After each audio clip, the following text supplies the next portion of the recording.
कई बार अपने जीवन में कुछ न कुछ समस्याओं का सामना करते हैं और होता ऐसा है कि ऐसे समय में हम चिंता करने लगते हैं, भविष्य में क्या होगा। हमारे अंदर एक प्रकार का डर और भय का माहौल बन जाता है, फिर हम निराश होने लगते हैं। सबसे पहले हमें इस बात को जानना चाहिए कि हम जो चिंता कर रहे हैं इसका कारण क्या है। मानसिक रूप से, शारीरिक रूप से हम थक जाते हैं, अपना जीवन ही हमें बोझ सा दिखाई पड़ने लगता है। जीवन में चिड़चिड़ापन, गुस्सा, नफरत, मन में आत्महत्या करने के विचार आने लगते हैं।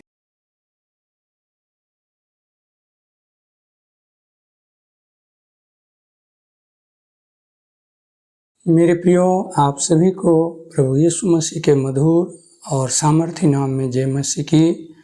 मैं आशा करता हूँ आप सब प्रभु में आनंदित, खुश होंगे। आज मैं कुछ विषय को लेकर आपके समक्ष में आया हूँ और मेरी आशा है आप इसे ध्यानपूर्वक सुनेंगे। खास करके यदि कोई अपने जीवन में किसी भी कारण से निराश हैं, दुखी हैं, तो वो ज़रूर इस छोटे से संदेश को सुने। ये आपकी ज़िंदगी में बहुत बड़ी आशीष को लेकर आएगा। मेरे प्रियो, हम मनुष्य हैं और इस संसार में जीवन जीते हुए कई बार अपने जीवन में कुछ न कुछ समस्याओं का सामना करते हैं और होता ऐसा है कि ऐसे समय में हम चिंता करने लगते हैं, भविष्य में क्या होगा। हमारे अंदर एक प्रकार का डर और भय का माहौल बन जाता है, फिर हम निराश होने लगते हैं। परंतु आज इस छोटे से संदेश के द्वारा आप बहुत कुछ जानेंगे, इसलिए मेरी आशा है कि आप ज़रूर इसे अंत तक ध्यानपूर्वक सुनें। सबसे पहले हमें इस बात को जानना चाहिए कि हम जो चिंता कर रहे हैं इसका कारण क्या है। तो कुछ ऐसे भी कारण होते हैं जो अनुचित है, लेकिन कुछ ऐसे कारण होते हैं जो उचित है। अनुचित कारण से यदि चिंता करते हैं ये व्यर्थ है, परंतु उचित कारण से आप चिंता करते हैं तो ध्यान से सुनिए। चाहे चिंता का कारण जो भी हो, चाहे चिंता का विषय जो भी हो, आप याद रखें हम एक मनुष्य हैं और स्वाभाविक रूप से हमारे जीवन में चिंताएं होती है। कभी कभी जीवन में निराश होते हैं, लेकिन क्या चिंता करना ये हमारे जीवन की समस्या का समाधान है?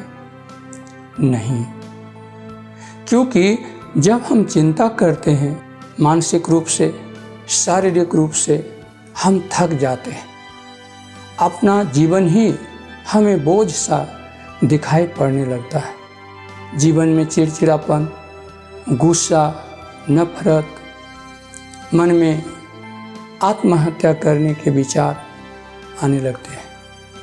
तो याद रखें, जो हमारे अंदर कार्य करने की क्षमता है वो भी खत्म हो जाता है। तो चिंता करना हमारे जीवन की समस्याओं का समाधान नहीं है। इसलिए प्रभु यीशु मसीह ने कहा है कि तुम चिंता ना करो। तुम चिंता करके ना अपने आयु में एक घड़ी बढ़ा सकते हो और ना घटा सकते हो। तुम चिंता करके एक छोटा सा कार्य नहीं कर सकते, तो और बड़ी बातों के लिए चिंता क्यों करते हो। हमें याद रखना चाहिए कि हम चिंता करके सब कुछ पूरा नहीं कर सकते। तो इसका समाधान क्या है, इस पर ध्यान दें।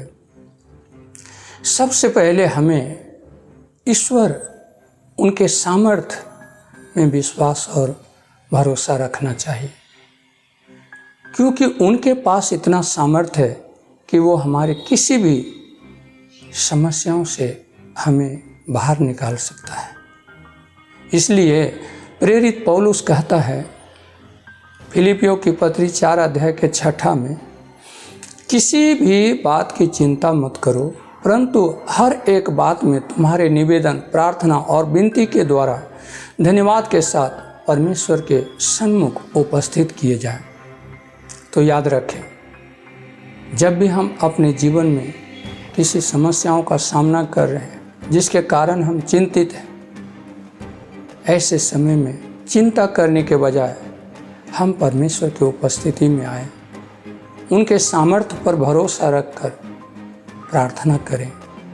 प्रार्थना के द्वारा परमेश्वर हमारे जीवन में अलौकिक सामर्थ्य देता है, जिससे हम अपने जीवन में खुशी और शांति का अनुभव करते हैं, जिससे हम अपने जीवन में एक नया बल, एक नया सामर्थ्य को प्राप्त करते हैं और फिर हम अपने जीवन में अद्भुत और आश्चर्य कर्म को देखते हैं। जो समस्याएं हमारे लिए बहुत बड़ी दिखाई दे रही थी, अब वो हमारे सामने बहुत छोटी दिखाई देगी। इसलिए हमें किसी बात में चिंतित नहीं होना चाहिए, परंतु परमेश्वर की उपस्थिति में आकर विश्वास और भरोसे के साथ प्रार्थना करना चाहिए। तो परमेश्वर हमारे लिए रास्ता निकालेगा, हमारे जीवन की चिंताओं को, हमारे जीवन की समस्याओं को दूर करेगा, या कठिन समय में भी वो हमें सामर्थ्य देगा ताकि हम अपने जीवन में शांति से रह सकते हैं।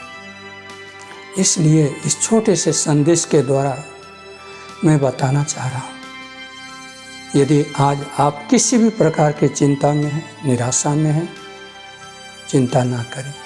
आप प्रभु के निकट आकर उनसे विनती और प्रार्थना करें। जरूर आपके जीवन में अद्भुत और आश्चर्य कर्म होगा और आप इसका अनुभव करेंगे। इसलिए मेरे प्रियो, यदि आज इस छोटे से संदेश के द्वारा आप अपने जीवन में कुछ अनुभव किए हैं, तो जरूर इसे लागू करें और दूसरों को बताएं। धन्यवाद। प्रभु आप सभी को आशीष दे। फिर मिलेंगे। जय मसीह।